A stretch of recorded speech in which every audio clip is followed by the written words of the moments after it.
It had been a couple of months since I'd taken out Joey, and I decided it was probably wise to leave the city for a bit and lay low. The money was running low, though, and I had been reduced to driving a minivan. No one cool has ever driven a minivan before.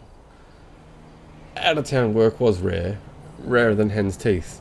Non-existent, some would say, and as a result, I was reduced to hitting up the local stores. People out here didn't really seem fussed when the store was held out.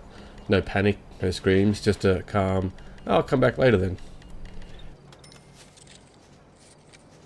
I mean, that didn't include the tellers as well. They were often terrified, but they mostly complied. I'd been to this store a couple of times now, and they basically knew how the process worked.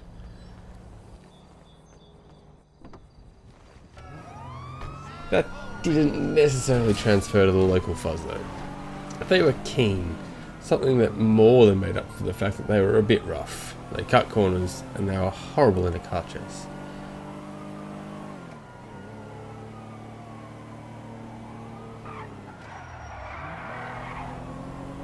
And speaking of car chases, the minivan was a terrible getaway vehicle. Top speed was bad, and the handling, well, the handling was worse.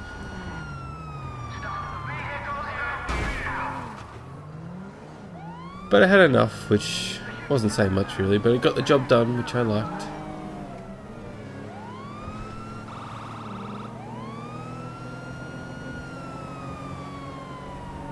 It wasn't that hard to get away from the fuzz. I'd been around here for a while now, and I knew the streets, the best places to hide, and even better, I knew a few shortcuts. I had received a text message while running from the cops that told me to head to the payphone at the service station in Little Korea. The $78 I'd made from the general store wasn't going to get me far, so I decided it was time to head back into the city.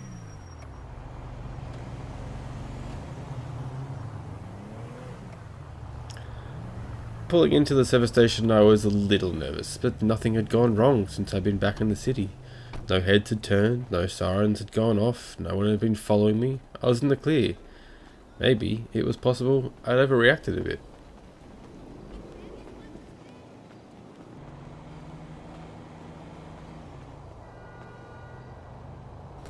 The job seemed pretty easy. A person on the other end of the phone explained that their client had lost a car gambling. It had sentimental value, so they'd like it back. And all I had to do was pick up the car and drop it off at the garage at the other side of town.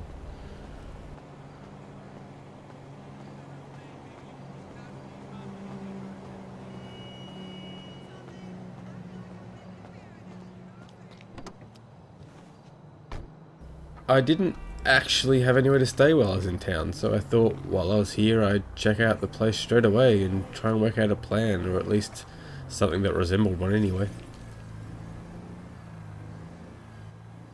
The house where the car was being kept seemed pretty normal. I would have driven past it a million times and not suspected a thing.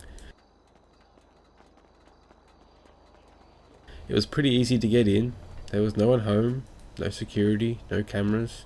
Nothing that I could see. There might have been an alarm, but I had no intention of going inside.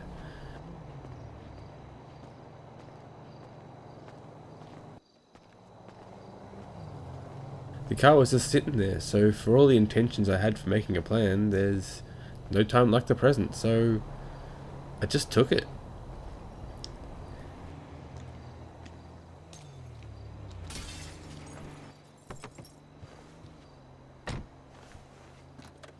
Even hot wiring the car was simple. It was an extremely basic car. It didn't seem very special to me.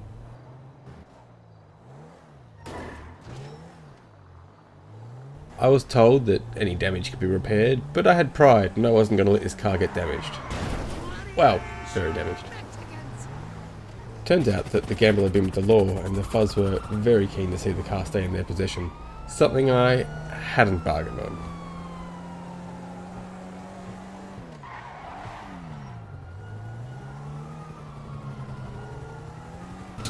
City police were a lot more intense than I'd gotten used to over the last few months. They were definitely more persistent, and they knew what they were doing, which was a change. And maybe I'd gotten a bit rusty after a few months. Something else I hadn't bargained on was the cheap tyres fitted to the car. This made driving exceedingly difficult. Low tyres, other traffic, tight corners were never a good mix.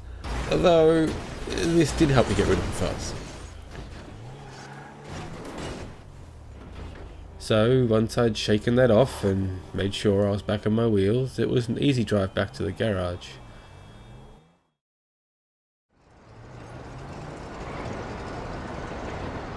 When I got there, no one even questioned the fact that most of the doors were missing. Turns out the sentimental value that the car had was a boot full of weed, and I mean, I got most of it back to the client. It's not as if the cops got the rest.